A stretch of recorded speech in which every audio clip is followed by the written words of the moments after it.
Fala galera, sejam bem-vindos a mais um podcast aqui do nosso canal do Cardio Papers. Meu nome é José Roberto, eu sou colaborador aqui da página e hoje tenho um convidado mega especial, Lucas Lentini. Fala aí, Lentas, beleza, cara? Fala, Zé. Boa. Seja bem-vindo aí a mais um podcast. O Lucas que já participou aqui de um papo aqui sobre dor torácica na emergência. E aí, Lucas, vou só apresentar para quem não viu ainda o outro episódio nosso. O Lucas, ele é médico cardiologista pelo INCOR, médico assistente da unidade de emergência junto comigo e também um grande entusiasta de emergência. Ele tem uma plataforma de ensino. Comenta aí, Lucas. Fala, Zé. Em primeiro lugar, muito obrigado pelo convite. De novo, um prazerzaço estar aqui e estar aqui com você. Grande. Né? E é isso. Sou hoje em dia médico assistente lá no PS do INCOR, fiz meu fellow lá, fui preceptor das emergências clínicas lá do HC também. E tem uma página, Emergência Assim, que a gente fala bastante de emergências em geral. E é um prazerzaço, uma honra estar aqui. Vamos arrebentar falar então sobre um tema que é muito importante, porque vem ganhando cada vez mais evidência aí, talvez porque a gente tenha diagnosticado mais, que é o tema da minoca, né? Que é o infarto com coronárias sem lesões obstrutivas de uma forma significativa. Escolhi você também para falar porque você publicou um paper recentemente numa revisão sobre minoca que ficou muito legal também, né? Valeu. Minoca one size fits all aí, ficou muito legal. Então achei muito legal bater esse papo aqui com você. Então a gente vai começar falando aí sobre o que é a minoca, né? Então, que é uma doença velha, porém nova. E eu digo velha porque o primeiro relato foi em 1939, mas é um negócio que a gente está falando cada vez mais recentemente, né? Então, na minha época da residência, de 2018 para cá, nossa, um infarto, foi lá pro CAT e não tem nenhuma lesão coronariana. Isso era uma coisa, nossa, tal, mas assim, isso a gente vem cada vez mais diagnosticando isso. E eu e você que a gente trabalha num serviço quaternário, que vem muitos pacientes com infarto de outros lugares, a gente vê que cada vez mais a gente vem notando, tropo de 4, 5, 6, 7 mil. Cara, aí vai lá o CAT sem nenhuma lesão coronariana significativa, né? Então, primeiro, Luquinhas, o que é minoca? Então, comenta aí um pouco qual que é a definição que a gente tem aí mais clássica disso. Boa. Eu acho que... Eu até estava planejando falar exatamente isso. Eu acho que todo cardio já passou por isso. Chega lá, imagina, você está lá no seu pronto-socorro, na sua instituição, chega uma dor torácica, faz o eletro, tá isquêmico, curva tropo positivaça, infarto, tô aqui brilhando, AS, sobe pro CAT, chega no CAT coronária normal. Aí dá aquele bug na cabeça, né? Puta, fala, será que eu comi bola? Né? Troquei eletro, tirei história errado. É o clássico, assim, e essa hora é engraçado, né? A gente que vê muito, mas muito infarto, a gente meio que... assim, 12/8, né? O tempo inteiro e você vai meio que, não no automático, mas assim, é uma coisa, é um roteiro muito conhecido. Sim. Até que chega no CAT, tá normal, você fala, opa. E aí eu vou aqui até me policiar, que vai ser a grande discussão, quando eu falo um CAT normal, é normal 3 pontinhos, né? Exato. É um CAT sem lesões evidentes, sem lesões obstrutivas. E minoca, né? Myocardial infarction, então, infarto do miocárdio, non-obstructive coronary arteries, então, sem coronárias com lesões obstrutivas. E a definição, que vem mais recente, né, é isso, é basicamente isso. Então, primeira coisa, infarto agudo do miocárdio. O que é isso? Para a gente saber o que é minoca, a gente tem que saber o que é infarto agudo do miocárdio. Boa. E quem nos diz isso é a quarta definição de infarto. Então, o que é o infarto? É uma troponina com curva para cima ou para baixo, que passa o percentil 99, então é uma tropa muito acima da média, com curva, que significa que ela é aguda, com dor, e ou alteração de eletro, e ou alteração de imagem, e ou CAT com trombo. Então, é basicamente o cara que curvou tropo com dor, ou vamos supor, ele está entubado, não consegue falar, mas ele curvou tropo e tem uma segmentar nova no eco, tem uma alteração nova de eletro. Então, isso é infarto. Em geral, quando a gente fala em infarto, a gente está pensando naquele infarto tipo 1, clássico. Que você vai para o CAT, tem uma DA pendurada, você trata AS, DAPT e segue a vida, né? Agora, o minoca é o infarto, pela mesma definição, e eu chego lá e o meu CAT não tem lesões obstrutivas. Pode ter lesão? Pode, mas menor que 50%. Algo que não justifique, né? Algo que não justifique. que você olha para esse CAT e fala, isso aqui essa lesão não foi necessariamente uma obstrução que causou essa apresentação clínica. E tem um terceiro passo, que é muito interessante, que é excluir outras causas. Quando a gente está falando em infarto agudo do miocárdio, é aquela definição que eu já falei, causado por um mecanismo isquêmico. Estabilizou a placa, rompeu, ulcerou, trombosou. Ou qualquer outra coisa, né? E demanda. Exato. Faltou sangue, em outras palavras. Faltou sangue e oxigênio. Então, assim, por exemplo, miocardite pode cursar, a gente sabe que tem aquelas 4 apresentações características, e uma delas é justamente infarto-like. O cara pode chegar com dor torácica, mudar eletro, curvar tropa, e você chega no CAT, o CAT está normal. Exato. Mas isso, por definição, não é minoca, porque não é um mecanismo isquêmico. Perfeito. É um mecanismo inflamatório. E não acomete a coronária em si, né? Então, lembrar que a gente vai ter um grande grupo, que é onde você vai chegar, né? Que eu sei disso, mas que são das tinocas, né? Que são as injúrias relacionadas à troponina elevada, que não necessariamente vão ter uma obstrução de coronária. Então, o primeiro passo é a gente descartar a coronariopatia. Não tem placa, beleza, vamos entrar numa tinoca, vamos rever melhor isso daí. Exato. E aí, por definição, não entra miocardite, não entra TEP, não entra Takotsubo, certo? Então, infarto, sem lesões obstrutivas, excluídas causas não minoca. Isso é minoca. Beleza. Quais são, então, as outras causas de minoca? Porque a gente vai ter as tinocas. Então, tropo positiva, CAT sem lesão. Beleza. Será que é uma minoca? O primeiro passo é descartar o que não é relacionado à coronária. Então, causas que vão elevar a troponina num contexto que o CAT não vai ter lesões obstrutivas significativas, a gente tem que pensar em Takotsubo, que a gente vai comentar mais pra frente aí, mas a síndrome de correlação partido, por exemplo.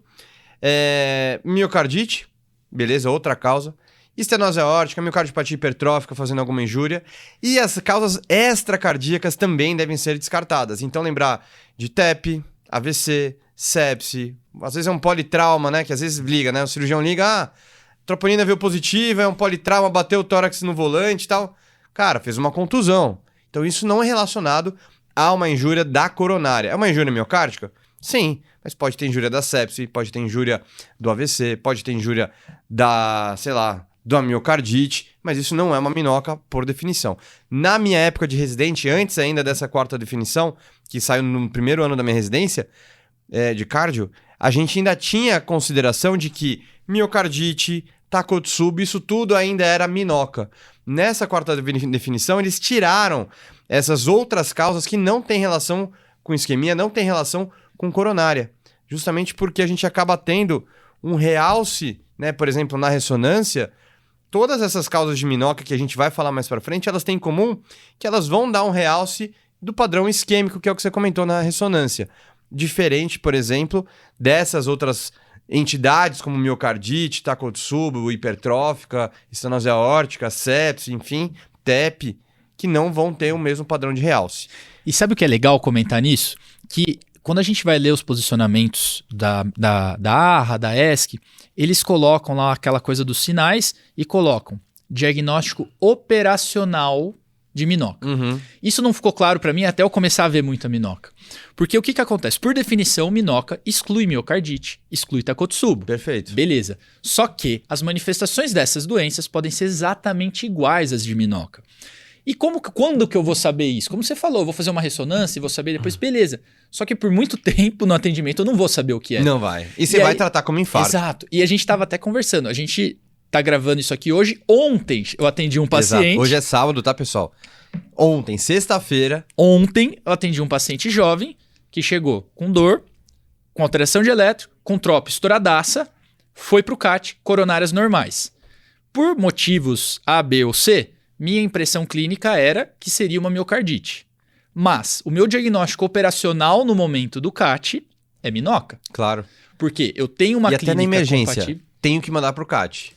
Exato. Né? Não é porque, nossa, eu acho que é uma miocardite, mas você pode cair do cavalo. Exato. Comenta seu caso que eu comento um outro na sequência também. Boa. Esse caso era um paciente relativamente jovem, tinha uns 40 e poucos anos, com uma dor torácica, um eletro de alto risco, tinha um Supra, só que era um Supra que já era provavelmente mais antigo, ele já estava sem dor, é aquela coisa que não abriu direto o porta-balão, tinha uma troponina de 10 mil, e aí a gente falou, puxa, isso aqui pode ser uma artéria pendurada, vamos para o CAT. Subiu para o CAT imediatamente, coronárias normais.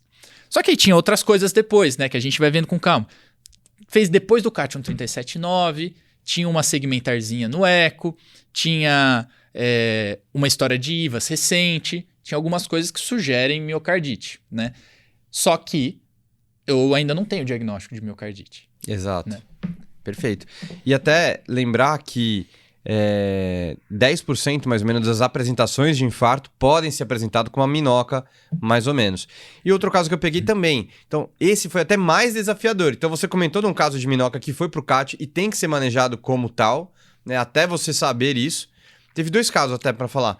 Um dos primeiros casos da minha residência era um jovem de mais ou menos aí uns 20 anos, dor torácica, estava no PS na região metropolitana aqui de São Paulo e com o diagnóstico de uma possível miocardite, miopericardite, né? Tropo positivo, eletroalterado.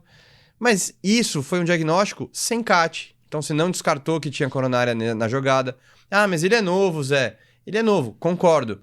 Só que no fim, ninguém perguntou para ele direito os antecedentes pessoais. Ele acabou vindo por uma dor refratária para fazer um CAT, com 2 dias, 2 dias não vai, mas mais do que 24 horas aí, com dor ainda, foi pro CAT porque ainda estava em vigência de dor, chegou no CAT, obstrução.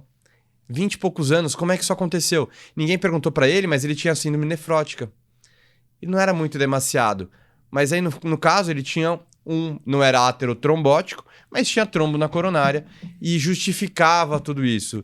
Resultado, ficou aí com uma disfunção ventricular, mais de 24 horas aí para ser estratificado e acabou, né, achando que era minoca, tentando tratar como minoca, mas no fim acabou tendo aí, era uma minoca no fim, né, porque não era aterotrombótico, mas no fim acabou gerando um prejuízo no paciente. E outro caso que a gente atendeu faz umas 2, 3 semanas, era um paciente que já tinha tido 2 episódios de miocardite. Ele já chega na emergência com dor no peito, viés ali já batendo ali, falando, ó, isso aí é miocardite de novo. Cara jovem, 30 e poucos anos, dor torácica de novo, é miocardite. Até que o momento ele engatou na sala de emergência com muita dor, engatou um ataque ventricular, e aí acabou, né, na abordagem já não é que nem demorou. Na hora que fez o eletro lá não tinha nada, virou pro lado, piorou a dor, fez um ataque ventricular, acabou já sendo encaminhado para emergência pro CAT em menos do que 60 minutos. Mas, novamente, outro caso que a gente também fica com viés. E tinha ADA, né? E tinha uma ADA e era um outro trombo também, tá? Então, pessoal, diagnóstico operacional é isso que o Lucas falou. Chega uma gestante com dor no peito, um supra. Pô, ela tem 25 anos. Será que é aterotrombótico? Provavelmente não. Mas tem que lembrar das outras causas. Pode ser uma dissecção espontânea de coronária.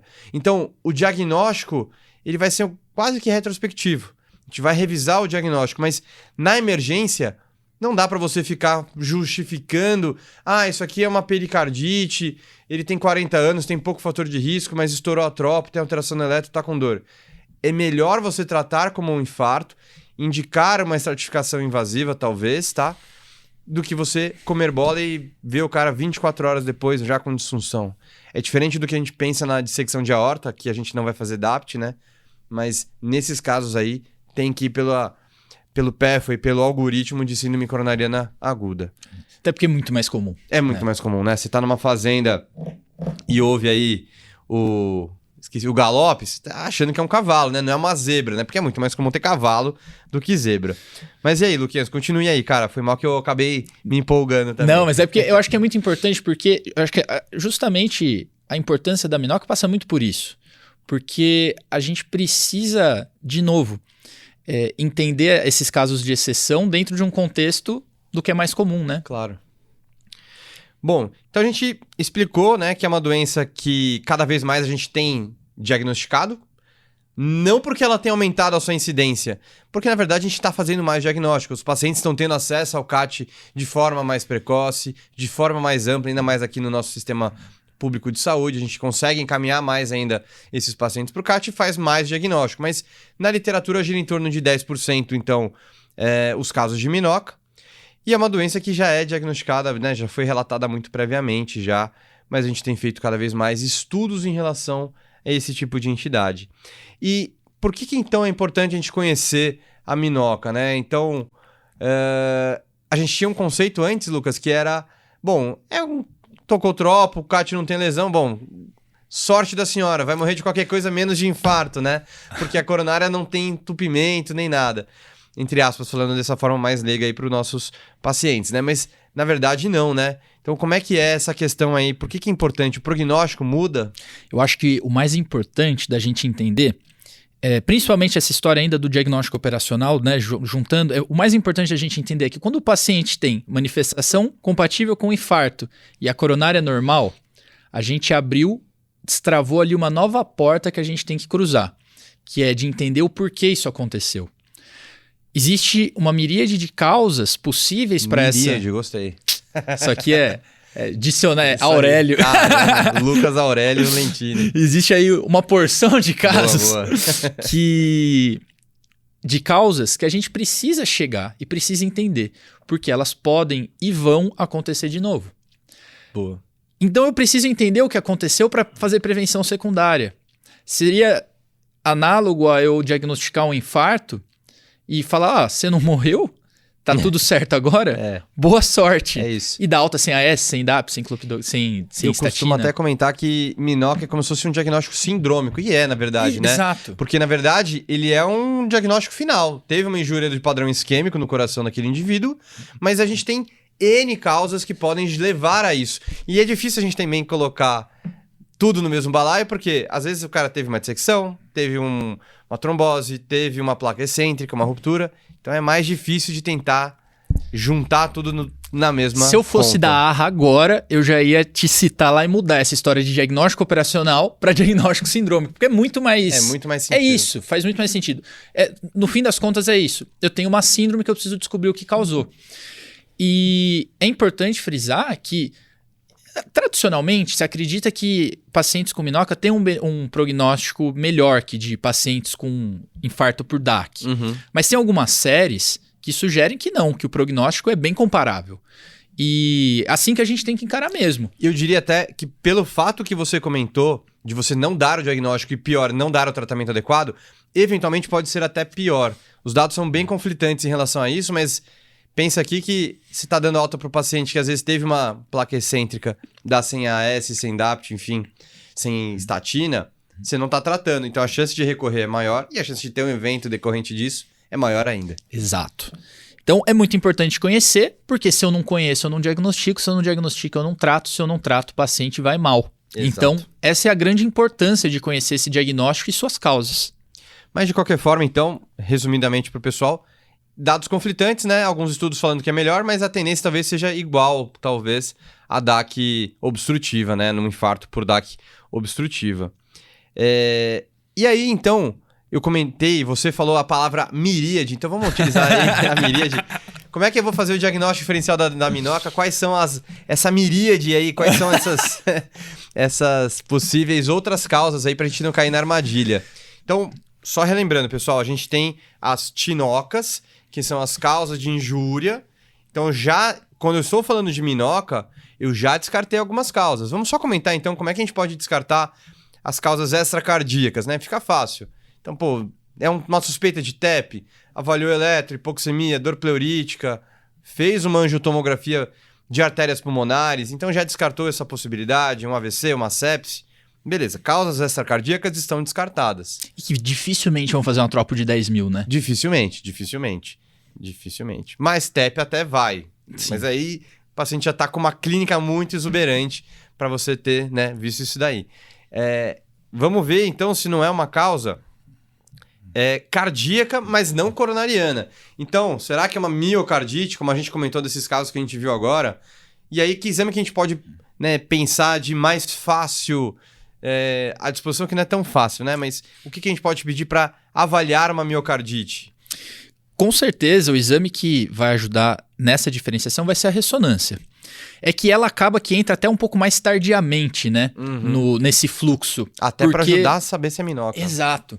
É que, como você bem falou, né? A gente vai ter essa evidência mais tarde. Perfeito. Eu posso, por exemplo, chegar no meu fluxo de avaliação lá na frente e depois de 2, 3 dias eu faço uma ressonância, certo? Então eu chego lá, quadro típico de infarto, foi pro CAT, coronária normal, já fiz algumas coisas aqui, já investiguei algumas causas, eventualmente até diagnostiquei ou não algumas causas, e dali 2, 3 dias eu faço uma ressonância na segunda-feira e eu vejo que era um padrão de miocardite. Era minoca até lá. Até lá.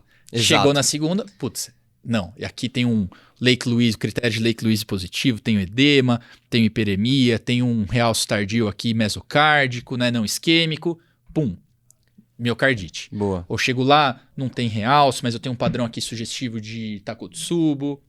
Beleza. Exato, é um diagnóstico que ele é um pouco móvel, né? Aquele hashtag minoca que fica no cabeçalho, fica até você dar esse diagnóstico. Então é uma minoca até você chegar no dia do exame e ter isso daí. Então, como você bem falou, a ressonância acaba ajudando muito. A gente vai falar muito de ressonância, sim, acho que é o gatekeeper aqui disso.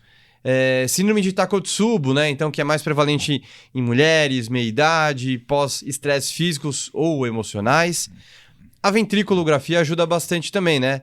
Então a gente tem 4 tipos de apresentação, a gente não vai entrar em detalhes em Takotsubo aí, mas a gente tem aquele clássico aí que tem uma hipercontratilidade dos segmentos basais e um balonamento médio e apical do coração, formando aquela armadilha para polvo, né, do Japão antigo aí. Isso aí foi descrito na década de 90. Além disso, então, a gente já descartou miocardite, já descartou Takotsubo, que acho que são coisas mais importantes também. E a gente tem que lembrar de outras causas de injúria que podem levar à troponina. Então, às vezes o paciente que tem uma miocardiopatia hipertrófica pode ter aí alguma dor torácica, pode ter uma injúria subtropo também. Aí o que vai ajudar o eco, septo, gradiente de via de saída. A ressonância ajuda também, vem fibrose. E a estenose aórtica também acaba entrando aí também como um diagnóstico diferencial. Às vezes, né, já teve casos, esse aí você não estava, né, mais junto, né, mas teve um dia que chegou um paciente com uma dor torácica, uma crise hipertensiva, supra de AVR infradifuso, mal, dor, enjoo.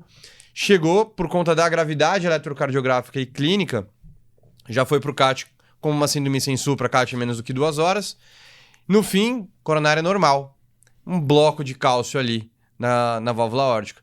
No fim, ele estava tendo um desbalanço de oferta e demanda por uma estenose aórtica grave, o cara era uma aórtica bicúspide, não sabia do diagnóstico, e aí no fim acabou tocando a tropo maior que 20 mil, e na verdade era justamente uma tinoca, né? No caso aí, cardíaca.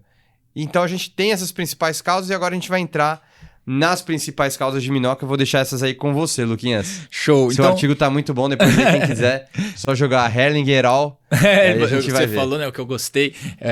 Assim, o artigo tá bem legal mesmo, mas te falar que o título, particularmente, eu gostei. Né, One size fits all. É só uma forma, né? Probably not. Probably not. Então, justamente, isso que você falou, os mecanismos que vão causar minoca são vários. Mas, basicamente, o que a gente tem que entender é, a hora que eu cheguei lá, subi no meu CAT, do meu paciente infartado, e eu vi que tem coronárias normais, e eu falei no começo, 3 pontinhos, coronárias normais, 3 pontinhos, estou vendo vasos epicárdicos apenas neste momento no tempo. Por quê? Primeiro que eu não estou vendo funcionalidade dessa coronária. Segundo que podem ter questões anatômicas de difícil avaliação num primeiro momento, porque elas são sutis. E terceiro que eu posso estar vendo num momento do tempo que a alteração que causou o infarto já não está mais presente. Então são esses cuidados que eu tenho que ter. Não tenho lesões obstrutivas, leia-se. Até um certo ponto. Até certo ponto. Eu não estou vendo placa que me deixa evidente o diagnóstico. Mas tem uma série de coisas que podem ter acontecido ou que estão acontecendo naquele momento. A principal causa disso, de minoca, ainda é aterosclerose. E a gente divide as causas de minoca em ateroscleróticas e não ateroscleróticas. Uhum.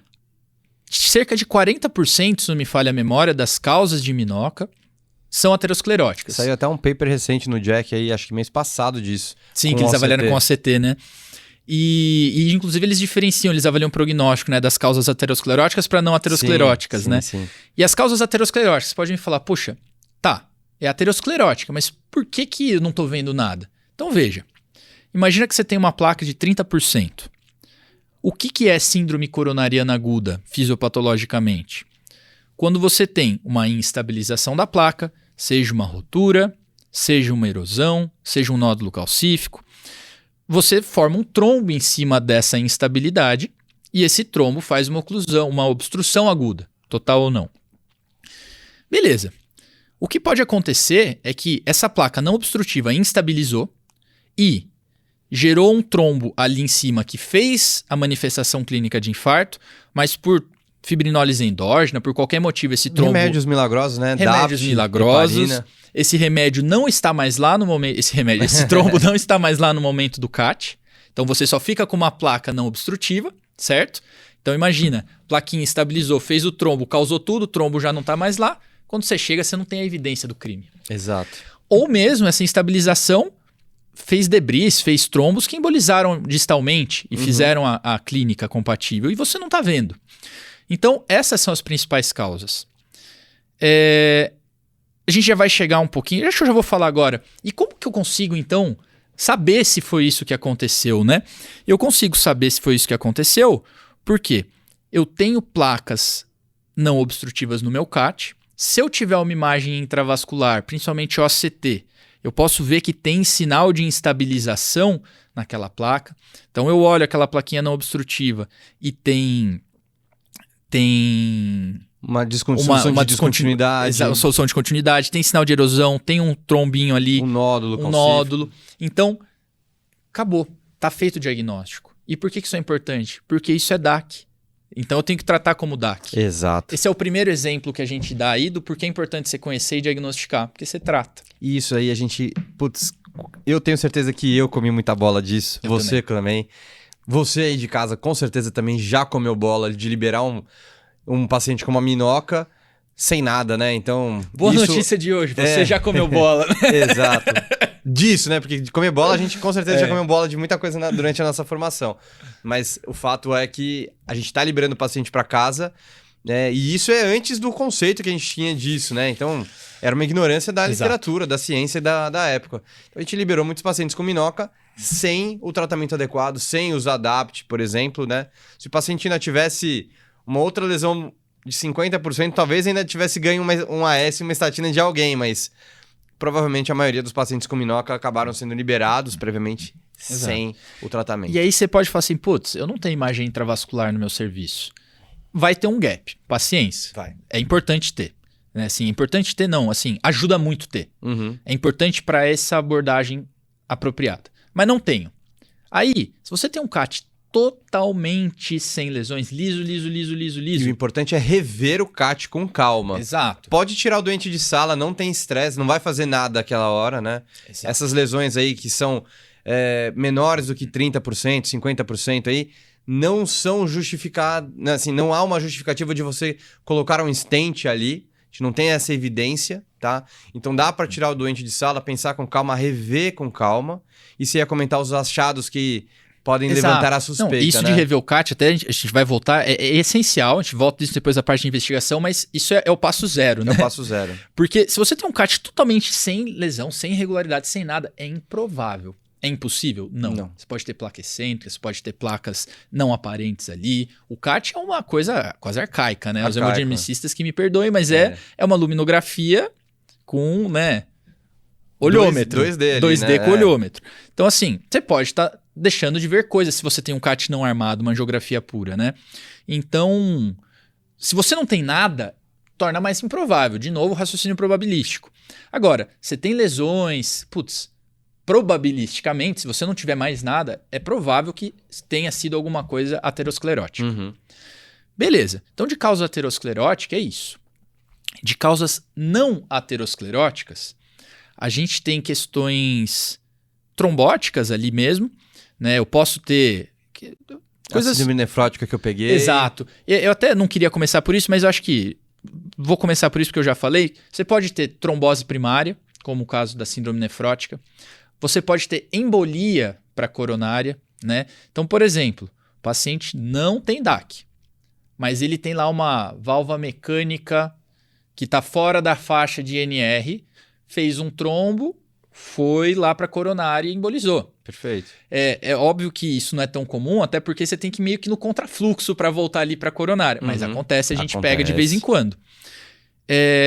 Você tem uma FA, você tem alguma outra coisa, um trombo no VE. Átrio, trombo no VE. Você tem alguma fonte de êmbolo. Já vimos de endocardite, né, também. Endocardite. Já pegamos casos de endocardite, já vi 2 vezes isso acontecer. Caprichosamente o trombo migra. Já vimos também de anemia falciforme, Verdade. fazendo uma falsização e embolizando para distal na coronária direita também. Então tem essas doenças, fora tromboses primárias que você comentou, né? Às vezes pode ter síndrome do anticorpo antifosfolípide. Na pandemia a gente viu bastante caso também, né? Trombose De primária. trombose primária. E a grande questão é, se você chega e está fechada a coronária, você tem lesão. Mas esse trombo, por outros motivos, pode ter se dissolvido, você pode chegar lá e tá a coronária normal. Exato. E a grande questão é assim, putz, tem alguns critérios interessantes até que sugerem você fazer ou não diagnóstico de embolia, né? Se você tem múltiplos sítios, lógico, você vê vários sítios, você vê lá uma DA distal, uma diagonal, uma CX, putz, deve ter alguma coisa chuveirando. Ou até mesmo né? embolização esplênica, renal, enfim. Sistema nervoso central. Exato. Mas é um diagnóstico que não é tão comum, mas é uma das causas. Então, falamos trombose primária, e é super complexo isso, né? No anticoagula, se você tem um trombo, uma prótese mecânica, uma coisa, é óbvio, se anticoagula, você já tem indicação. Facilita. Agora, você não tem uma evidência forte, é complexo. Aí você vai fazer um monte de pesquisa, fator 5 de Leiden, síndrome de anticorpo antifosfolípide. Cara, eu acho que isso, se você tiver recurso, é melhor discutir em conjunto com o hemato. Claro. Avaliar, né? Até porque na fase aguda já vai estar anticoagulando, tem todo um viés em relação a essa investigação inicial. Eu acho que a mensagem aqui não é simples. Não é simplesmente alta com anticoagulante pronto. Né? Exato. Mas sem dúvida, no momento agudo, exato, não vai ter muita dúvida. Tem um trombo lá, você vai ter que anticoagular. O que você vai fazer depois, no segundo momento... E pensando principalmente no contexto assim, você está pensando que talvez seja, só que você não tem uma fonte muito clara, né? Aí é o mais difícil de todos. Exato. Beleza, então você está lá com a coronária normal, pode ter sido um trombo, uma embolia que já não está mais lá, ou você pode ter, por exemplo, alterações funcionais dessa coronária. E de alteração funcional, o grande clássico que a gente pensa, vasoespasmo, né? A descrição mais clássica é a do Prinzmetal, né, de angina vasoespástica, que era uma angina no contexto crônico de INOCA, né? Uhum. Que é o cara DAC crônica, né? Que é o cara que tem uma angina não relacionada a esforços, a angina variante, né? Que não é aquela de Aberdeen que a gente comentou no dia da dor torácica. É o cara que não tem os esforços, é uma angina que é muito de manhã, pode ser induzida por hiperventilação.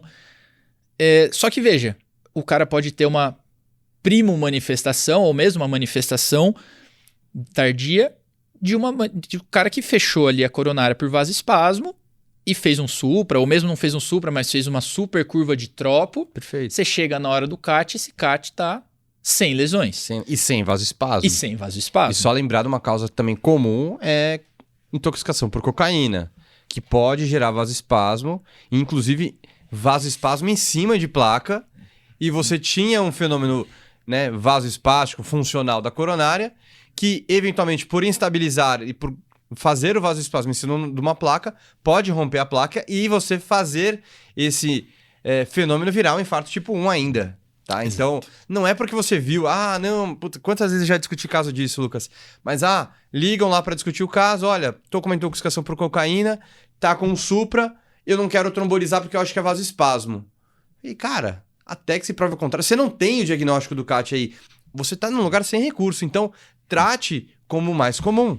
Raciocínio probabilístico. Né? Tromboliza. Se depois que trombolizar tiver dor, liga já um nitrato, encaminha para a angioplastia de resgate, enfim, mas não vai deixar de tratar, né? É o mais comum.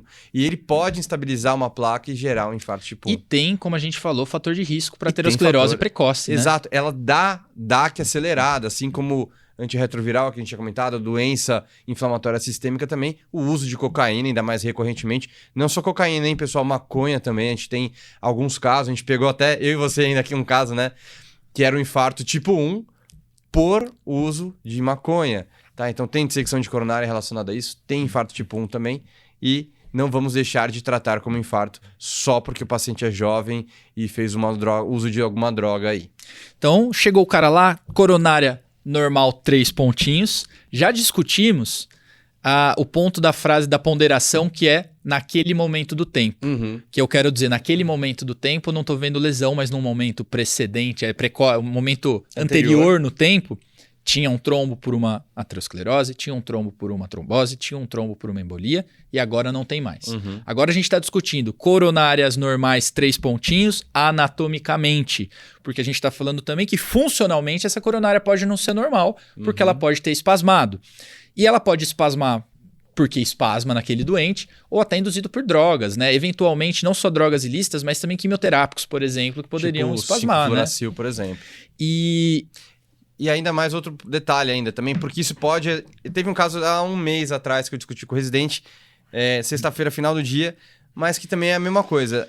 Era um caso que era uma tropo positiva, uma dor torácica que não era muito típica, mas o CAT sem lesões significativas. Mas aí na hora que injeta na coronária direita, o fato do cateterizar, o contraste, a pressão, pode induzir algum grau de vasoespasmo. E não necessariamente isso é o que foi o culpado, tá, pessoal? Então, eu vi um vasoespasmo no CAT. Pode ter sido induzido pelo catéter.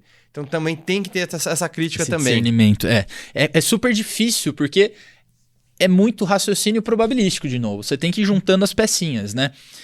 E uma coisa assim, você fala, beleza, cheguei lá, o cara é diferente. Aí eu vejo uma coronária sem lesões, aí manipulei alguma coisa, fez um espasmo lá, 90%. Aí é mais provável. No local da lesão... tinha um supra inferior, chegou lá, tava um espasmo na CD. Legal, provavelmente é isso mesmo. Exato. Só que por outro lado, posso chegar e não ver nada. Exato. E aí que vem a grande coisa, a gente tem os testes provocativos. Isso aí, até foi uma discussão aí, tem muito hemodinamicista aí que pode estar ouvindo a gente que não gosta de fazer também. E já falou, que teste provocativo, imagina, já eu não faço nem a pau. Depois aí eu vou tentar reverter, não consegue reverter nem a pau. Tem muita insegurança, né, em relação a isso. É quase um tabu. É quase um tabu, é verdade. Porque antigamente, você vai estudar esse tema aí, o pessoal falava, não, tem muito medo de relacionado a eventos adversos na indução do vasoespasmo, né? Mas e o que a gente tem de revisão de literatura disso aí, Luquinhas? Então, antigamente se fazia à beira do leito, com ergonovina, se não me engano. E, lógico, qual que seria o positivo se você está fazendo um teste à beira-leito? O cara ter dor, que já é, digamos que assim, o cara espasmou, fez dor, tudo. E assim, você vai reverter com o quê? Com nitrato, na beira do leito. É tudo mais difícil. E aí, aparentemente, tinha risco mesmo. Hoje em dia, se faz com... Pode ser a própria ergonovina, mas habitualmente acetilcolina intracoronária e você está dentro da coronária. E você pode injetar nitrato. Fez o espasmo, você trata intracoronário. Isso. Tem uma série de 80 pacientes que eles não viram... 80 pacientes fizeram a provocação no CAT, não viram nenhum evento adverso grave, ninguém morreu, ninguém teve infarto. Teve, se eu não me engano, 6% de taxa de evento, coisa assim, uma bradicardia transitória, coisas do tipo, que nada era grave e tudo revertido. Ou seja... Mas também lembrando que eles também não... A suspeita é um espasmo de tronco, o cara tá lá em vigência... Não, também não. Sim. Mas sabe o que eu acho... Tem algumas situações que a gente dá uma segurada do teste provocativo também. Sim, sim. Mas o que eu acho que é mais interessante de pensar, assim, imagina só. A gente não tá no contexto crônico. Eu tô no contexto do PS. Se o paciente tá lá com a gente, numa suspeita de vasoespasmo, é porque ou ele infartou ou ele parou. Sim. Se ou ele infartou ou ele parou... É um doente muito grave. É um doente grave. E a gente sabe que esse cara tem prognóstico pior. Aí eu tô com medo de fazer um vasoespasmo dentro do CAT, que eu tô pronto para tratar. Mas lembrando que esse cara pode fazer o vasoespasmo fora do CAT. Perfeito. Então, se eu não tenho diagnóstico e se eu não trato, esse cara também está em risco. Dá medo? Dá medo. E eu não faço, quem sou eu para falar? Claro. Eu não sou hemodinamicista. Mas eu que sigo esse cara depois. Claro. Também tenho medo disso. Exato. E você vai... E eventualmente o tratamento, que a gente vai falar mais pra frente, mas vai mudar da água pro vinho, né? Exatamente. Um usa beta-block, não usa beta-block. Mas também tem algumas situações que a história já é muito característica, né? Então é um paciente que já tem que nem você falou, é uma angina que é pior de manhã, piora no frio, por exemplo, o paciente é tabagista, tem alguns outros fatores de risco. E aí você chega lá na hora, viu que tinha algum grau de vasoespasmo, enfim, já está feito ali um diagnóstico possível, né? A gente tem algumas possibilidades para o diagnóstico disso. Eventualmente você consegue até já fazer o diagnóstico sem precisar induzir, né? Isso que eu quero dizer, de uma forma preemptiva. Eu já vi caso de vasoespasmo de tronco. A apresentação foi parada cardíaca na rua. E chega lá o tronco espasmado. Dramático. Dramático, mas esse de novo, é o tão difícil que tá fácil, né? Já chegou lá, já tava espasmado. Não foi que foi induzido, né? Mas esse é o medo que a gente acaba tendo aí também. Também tem o cold pressure, né? Que a gente põe a mão, mergulha a mão no gelo, mas esse daí já é mais difícil da gente ver. Do mesmo da hiperventilação, né? Acho que é o mesma Exato. linha. Já só teve um detalhe na minha época da residência também. Era uma paciente difícil de manejo. Teve um vasoespasmo, internada por isso, vasoespasmo refratário, tava na unidade coronariana. Domingo de manhã, bem nessa época que a gente tava aqui agora, hoje, super frio, 10 graus aqui em São Paulo hoje. Infarto, banho no leito. Cheguei na UTI, só ouço lá a paciente anginando.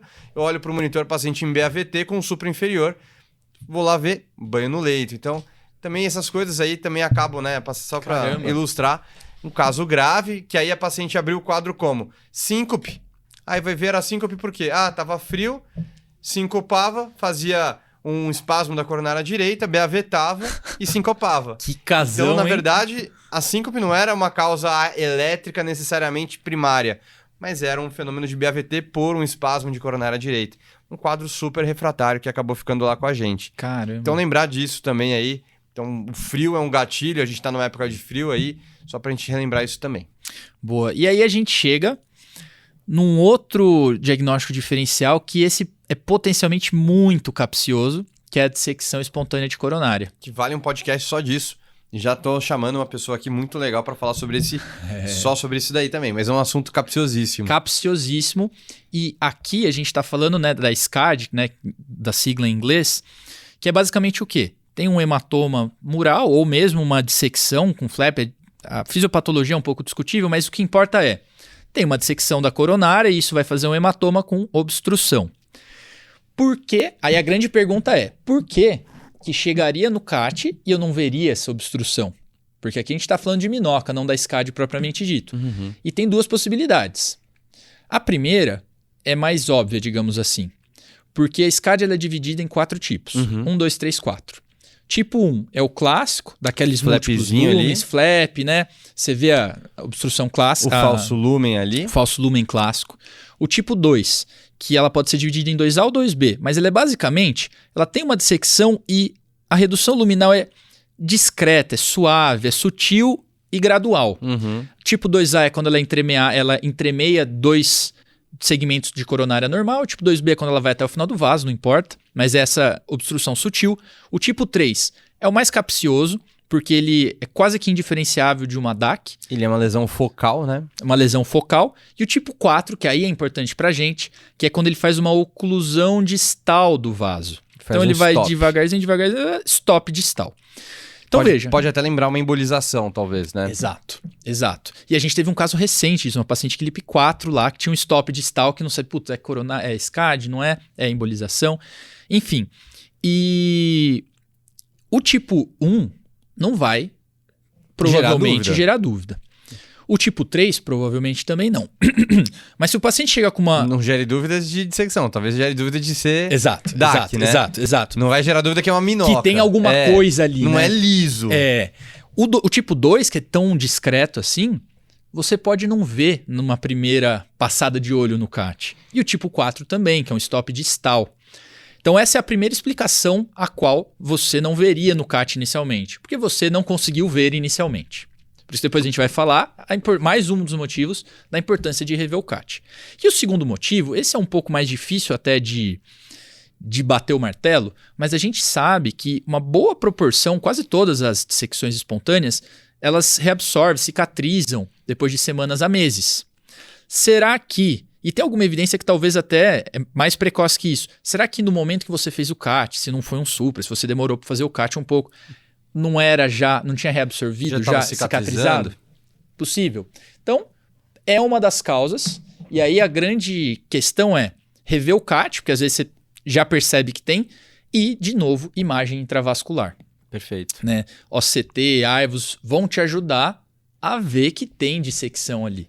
Então, acho que a gente acaba encerrando aqui das principais causas e a gente vai mergulhar, então, nesses exames aí que você comentou de como que a gente vai investigar direito essa minoca. Então, desde exames intravasculares, que acho que é o estado da arte agora, passando também por... Acho que vamos deixar o estado da arte pro fim, mas vamos começar do que a gente tem no nosso dia a dia básico, né? Então, eco, ressonância, o que consegue ajudar aí? E depois vamos falar da coronária mesmo. Boa. De repente, o que a gente até pode fazer, Zé, a gente faz o trajeto do cara e aí a gente traz pro nosso mundo. A jornada do doente ali, né? O cara chegou, tá lá no CAT. Coronárias normais. Infartou. Então, primeiro passo. Tratou como infarto. Tratou como infarto. Levou pro CAT. Exato. Não, aí perfeito, não tem dúvida. Então vamos dar um passo atrás. Ninguém vai Boa. te criticar de você mandar uma gestante pro CAT ou de você trombolizar um caso numa doente de 25 anos com um supra anterior. Ninguém vai te criticar que você tá fazendo uma conduta errada. E se criticar, a gente critica a pessoa. Exato. Você manda no Instagram que a gente vai lá, vai dar de hater lá. Não, brincadeira. Mas é muito mais fácil você errar deixando de tratar um paciente de 27 anos com um supra anterior com fibrinólise ou mandando para o CAT, né? Você vai errar muito menos numa situação dessa do que se você chegar e falar, não, é um cara de 20 e poucos anos com um supra, mas acho que isso aqui é uma miocardite. Ah, tropa de 30 mil e vai lá até o cara parar na sua frente, entrar Exato. Em edema agudo. Acho que aqui a mensagem é, não queira brilhar. Não, faz o brilha feijão com arroz. Então assim... Tá no PS de boa tomando um cafezinho, chegou a dor torácica, eletroisquêmico, curvotropo, infarto. Pá, CAT. CAT com coronárias normais. Beleza. Então, primeiro passo, revisa o CAT. Olha junto. Ontem, quando teve esse caso, eu fui lá, a primeira coisa eu discuti com o hemodinamicista. E aí, não tem nada mesmo? O que você olha? Por quê? Nessa etapa, independente, você pode estar no hospital com o maior recurso do universo. Nessa etapa, você pode resolver já o diagnóstico. Você pode olhar ali, rever o CAT. Ah, não, olha aqui, ó. Aqui tem um stop distal. Aqui tem uma dissecção. Preferencialmente, nesse momento, coronária normal, a gente até estava conversando ontem, né? Putz, faz já a imagem intravascular. Se você já tiver disponível, faz já.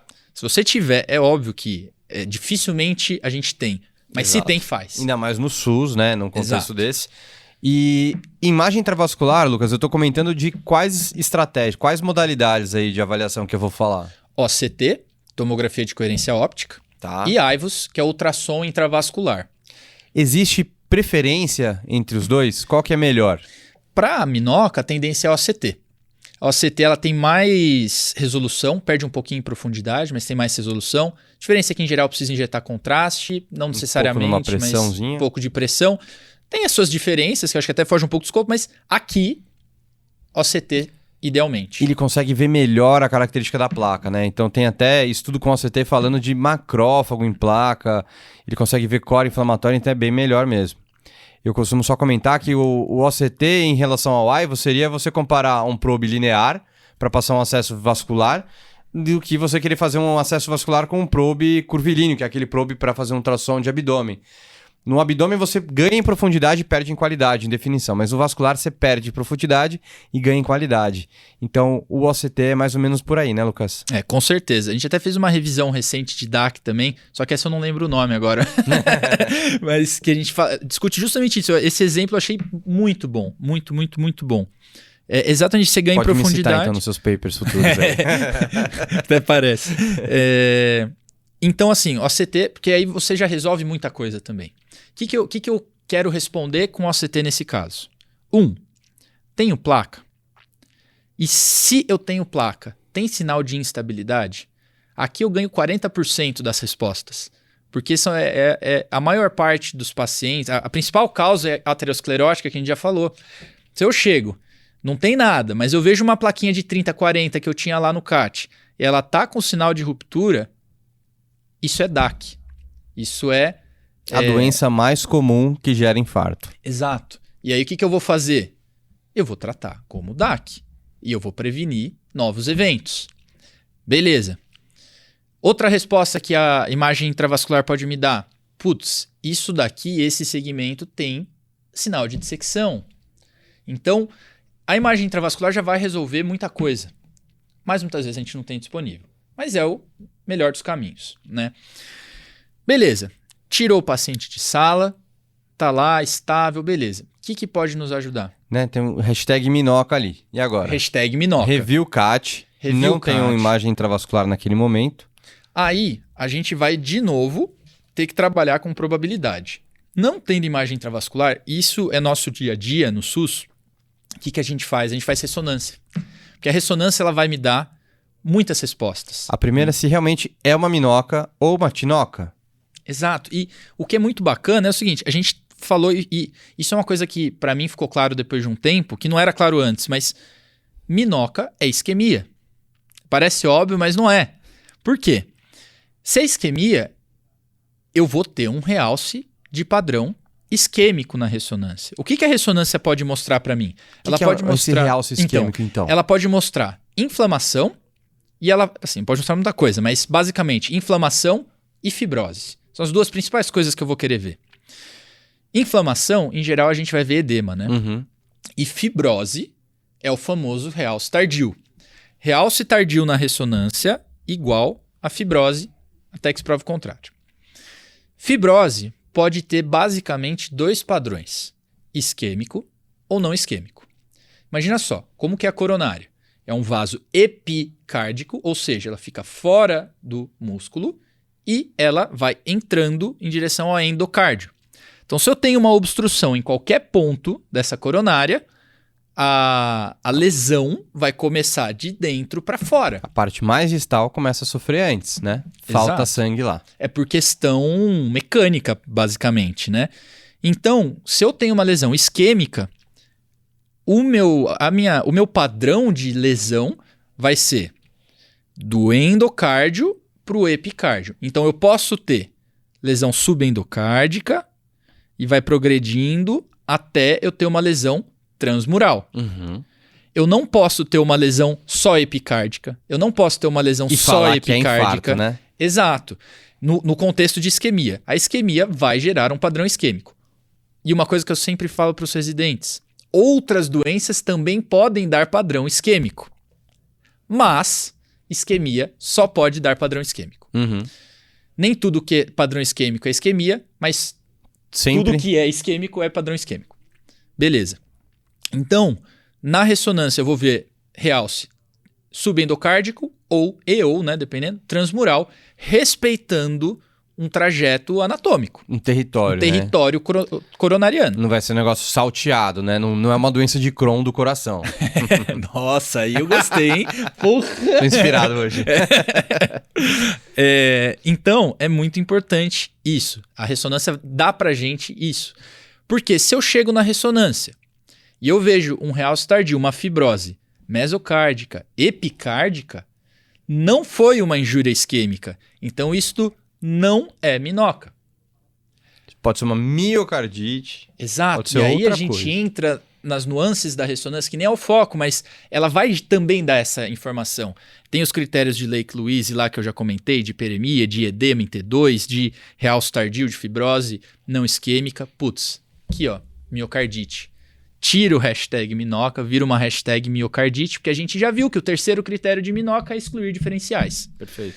Posso ver padrão característico de Takotsubo? Tira a hashtag minoca, vira o hashtag Takotsubo. Beleza. Posso não ver nada? Posso. E aí, exclui minoca? Não. É complexo isso, né? É complexo, porque eventualmente, às vezes, foi uma injúria muito rápida e às vezes eu posso não ter o realce, mas o edema ajuda, como você bem comentou. Ajuda e é engraçado, né? O realce tardio em algumas ressonâncias consegue ver até 1 grama de fibrose. Uhum. Então é bastante, mas às vezes pode ser uma coisa mais difusa. Às vezes foi... ou então, só puxando ainda da parte rápida, um vasoespasmo, por exemplo, se for persistente, pode gerar um padrão de realce isquêmico. Mas se for um vasoespasmo que não gerou ainda, pode ser porque foi uma coisa rápida, uma coisa muito transitória, mas talvez edema você consiga ainda ver. E eu acho que a grande coisa, o grosso aqui da ressonância vai ser, a gente vai conseguir ver se tem realce isquêmico ou não isquêmico. Exato. Acho que isso é o principal, resumindo, né? Se for uma coisa tão difícil, é tão difícil até pra gente também, que é especialista, né? Exato. É tão difícil que aí é tão difícil que é difícil mesmo. E que talvez não tenha ainda uma resposta ainda. Talvez daqui 10 anos a gente volte aqui e tenha uma resposta. E é isso, a gente, de novo, vou bater nessa tecla, a gente lida com incerteza. E aqui, a gente está fazendo um diagnóstico diferencial. Dificilmente a gente vai ter, é isso. A gente lida com incerteza. E quando a gente tem um diagnóstico fechado, isso não quer dizer 100%, quer dizer uma probabilidade tão alta que eu estou considerando isso como verdade. Mas ainda assim eu posso estar errado. Quando tá difícil, aí a gente tem uma boa chance de estar errado. A gente lida com o que é mais provável. Beleza. Então, voltando, CAT, coronárias normais, revisei o CAT, se eu tinha imagem intravascular, fiz imagem intravascular, se eu não tinha, beleza. Independente de qualquer coisa, ressonância, vi se tem o padrão não isquêmico, já tirei do meu Minoca, tem padrão isquêmico. Aí veja, aqui, se a gente tinha imagem intravascular, eu já consegui ver a causa aterosclerótica. Se eu não tinha, eu revisei o CAT, se não tinha nenhuma lesãozinha, diminui a probabilidade de ser aterosclerótico. Uma outra coisa que também a gente não comentou, mas é o haziness, aquele aspecto esfumaçado também que pode ter no CAT, né? Então, às vezes você viu uma lesãozinha que você... era uma lesão discreta, 30%, 50%, não justifica esse quadro. Mas você viu que tem um haziness, tem um embaçado, um esfumaçado ali naquela região ali, um contraste retido. Então, isso tudo também leva em consideração que pode ser alguma lesão de placa que você não está conseguindo ver por conta do método. Uma ulceração de placa. Uma ulceração de placa. Né? Às vezes fica até fácil, né? Você tem uma placa ulcerada, mas com uma estenose de 30%. E só para a gente relembrar, fases de efeito, né? Peraí que eu vou... Vamos lá. Mas a gente tem que lembrar que a maioria das placas que instabilizam são as placas que são moderadas. Né? Até porque são muito mais frequentes. São muito mais frequentes. Não porque a placa moderada é a que mais estabiliza porque é muito grave. Não, o que mais estabiliza é a placa que tem uma progressão maior, né? Que já está em uma estenose maior. Mas a gente tem que lembrar que eu tenho muito mais placa em números absolutos, moderadas e discretas, do que placas graves. Então, estatisticamente, são essas que mais vão estabilizar. Então, muita atenção nas placas moderadas, ver se não tem lesão ulcerada, haziness, se tem contraste retido e outras coisas. E isso do haziness é uma coisa bem bacana, né? O haziness é difícil de explicar, mas é basicamente uma diferença de atenuação ali do contraste, né? Mas e pode ser um monte de coisa. Pode ser um monte de placa coisa. instável. Mas tem que te chamar a atenção ali. Não é tão liso ainda assim. São detalhezinhos que é o quê? Nuances, a gente né? fazendo o MacGyver sem imagem intravascular, né? E eventualmente também não é nada. Acho que aqui tem um aspecto de haziness ali. E às vezes também não era nada também. Mas isso e ajuda, né? Ajuda. A gente que não tem, a gente vai atrás de haziness, de ulceração, de tudo. Como os astecas faziam, né? Por exemplo, quando você não tinha calendário. Então, não tem o troponina, pede uma TGO. Não, brincadeira, galera. Enfim. Então foi lá, coronária normal. Fez a imagem, já resolveu aqui se tinha. Se não tinha, a gente revisou, procurou tudo isso. Beleza. Tirei da frente, de certa maneira, a causa aterosclerótica ou não. Fiz ali a ressonância para ver se tinha padrão isquêmico ou não.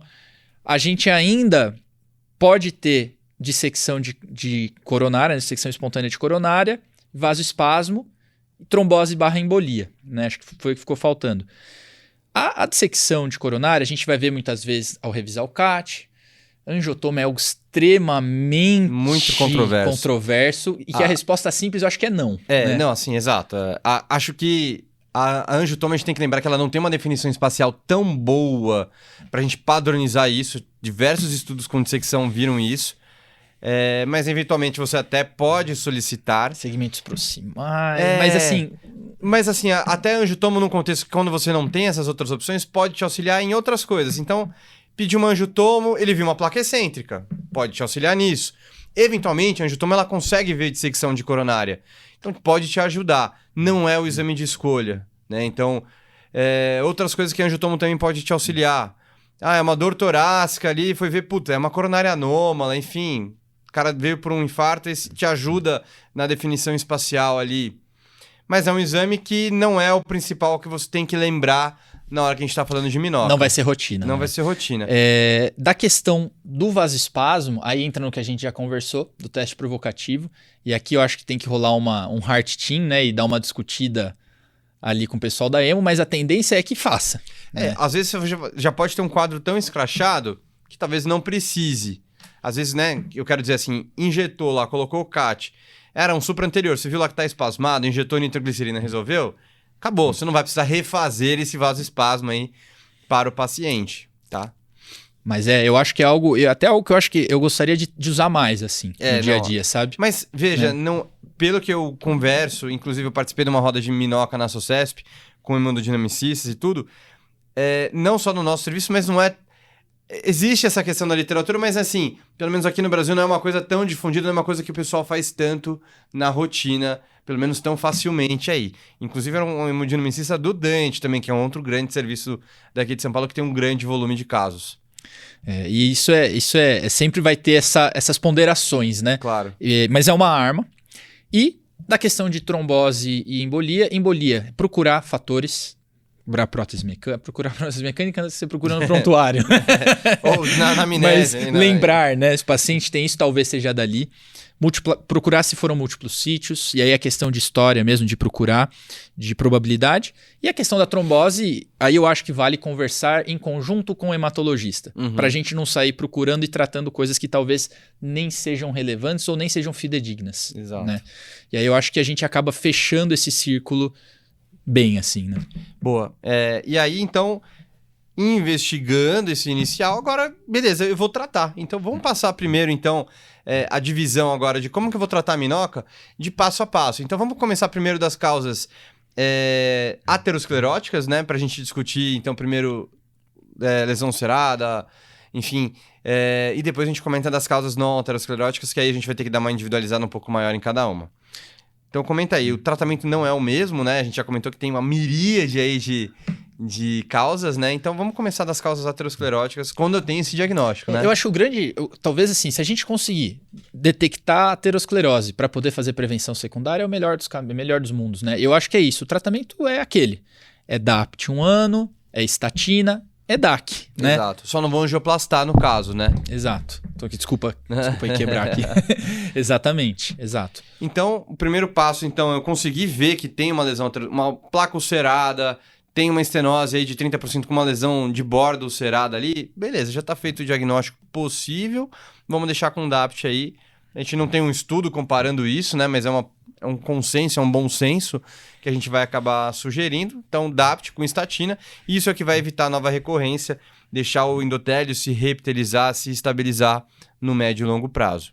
Agora, vamos entrar, então, nas causas, né, específicas de minoca não ateroscleróticas. Então, fiz o diagnóstico de minoca por conta do realce na ressonância, revisei o CAT, não tem nada. E não é Takotsubo, não são outras, é minoca mesmo. Então vamos lá, Luquinhas. Bate bola aqui. Então, vasoespasmo. Basicamente, bloqueador no canal de cálcio. Pode-se usar nitrato. Tem um monte de outras coisas. Mas assim, acho que o grosso, bloqueador do canal de cálcio. Isso é o principal. E evitar beta-block. Exato, beleza. Tem uma questão que alguns preferem deixar mais os dihidropiridínicos, outros os não dihidropiridínicos, né? Então, a gente vê muito o uso de diltiazem como primeira escolha também, tá? Acho que só para sair um pouco em cima do muro aqui. Evitar... Talvez doses altas de aspirina, tem uma certa medo, né, por conta da inibição da COX, né, que isso pode, de prostaglandina, pode induzir vasoespasmo. E estatina é bom, a princípio, não tem uma evidência de usar, né? Duvidoso, né? Duvidoso, mas deveria estar na água, então tá tudo bem. E evitar beta-block. E, geralmente, vasoespasmo tem muita relação com tabagismo, hein, pessoal? Então, encaminhar para o serviço de cessação de tabagismo. O grande fator de risco é o tabagismo, né? O grande fator de risco, né? Tem hipomagnesemia também, mas isso aí também já não tem muito como um embasamento para a gente repor tão fácil aí. Evitar os gatilhos, então, né? Às vezes o frio, por exemplo, coisas que você já sabe que vão induzir esse vasoespasmo. Mas eu acho que de prescrição, assim, se for para guardar um bloqueador do canal de cálcio, né? Não resolveu. Pode ir pro nitrato. Beleza. E aí começa a bruxaria. Aí. Bruxaria. Mas, eventualmente, já existem casos raríssimos de necessidade de colocar um stent ali, tá? Relatos, né? Não é nem série de casos, né? Beleza. Então, vasoespasmo resolvido. Qual que você quer falar o próximo aí? Acho que dissecção é uma boa, que é interessante, né? Beleza. Dissecção, então, Luquinhas. Aí é uma grande questão. Primeiro, assim, tratamento farmacológico, né? Você comentou da aterosclerótica, que a gente faz DAPT e tal, mas talvez não tenha uma evidência, talvez isso mude. Como foi com a SCAD, né? Porque qual que é a questão? Primeiro, será ali talvez tenha um endotélio mais vulnerável, vamos fazer antiagregação, mas por outro lado, talvez a gente aumente o hematoma intramural e aumente... Existe um conceito que talvez esteja uma hemorragia da vasa vasorum, e aí eu vou aumentar a hemorragia, né? Exato. E foi o que tem um registro chamado DISCO que mostrou que paciente em uso... Veja, aqui... Cheio de vieses. E aqui tudo que a gente vai falar é quase que uma terra de ninguém, de Exato. fato. Porque são coisas muito mais incomuns. A gente está acostumado com grandes trials, com mega trials, com milhares de pacientes, que não é o que a gente vai ter aqui. Mas nesse registro disco, aparentemente quem usou DAPT foi pior. Então, a gente tende a não usar DAPT. Será na que quem SCAD, foi né? pior era porque era mais grave? Então, putz, o cara falou, nossa, era uma estenose muito grave pela dissecção, acho que eu vou tratar com DAPT, enfim. Tem esses vieses aí de seleção também. Então, o que existe em algumas literaturas, alguns grupos que pedem para deixar talvez DAPT por um mês, outros apenas SAPT, que seria, por exemplo, só o AS. Então, a gente não tem essa resposta. O que a gente tem de maior evidência é esse registro do disco, que acho que eram uns 200, 300 pacientes também. Evidência frágil. Fragilíssima, Mas né? é o que a gente tem para se agarrar e talvez lembrar que DAPT talvez, se for deixar para o curto, evitar pelo menos deixar DAPT talvez. E a questão intervencionista é interessantíssima. Você fala, pô, cheguei ali, tá obstruído. Você vai depois discutir... I had a fracture, I need to fix it. Vai discutir muito melhor SCAD, mas basicamente na emergência, intervenção fica reservada para supra e instabilidade. Exato. Né? Até porque lembra que é uma coisa mecânica, você tem um hematoma, você pode expandir, isso vai dar o efeito ketchup, né? Gostei.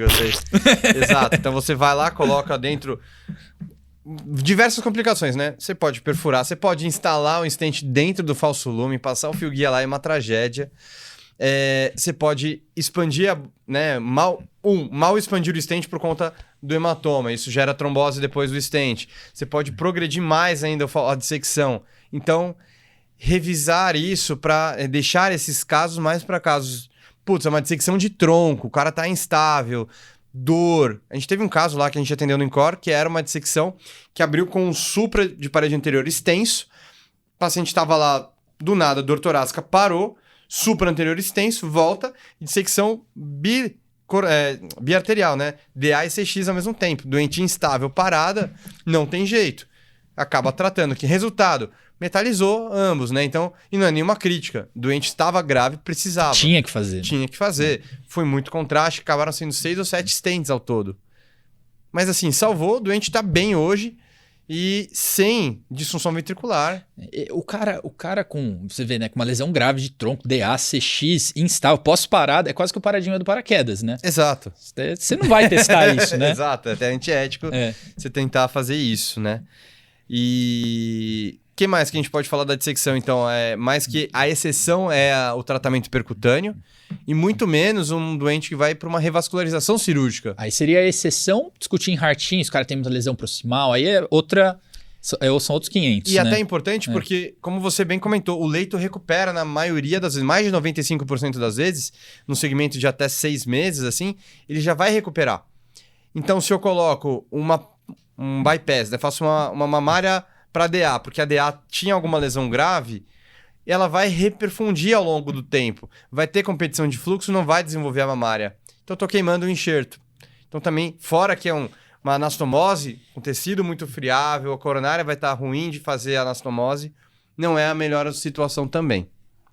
Beleza. Então, trombose?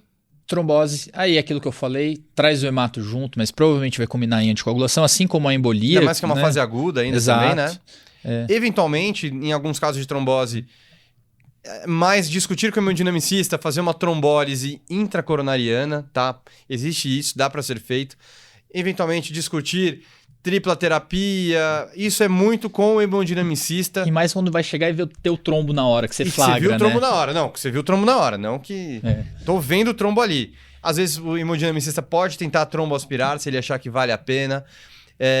Fazer trombólise in situ, intracoronariana. Pode tentar deixar com anticoagulação e revisar o CAT depois de 48, 72 horas depois.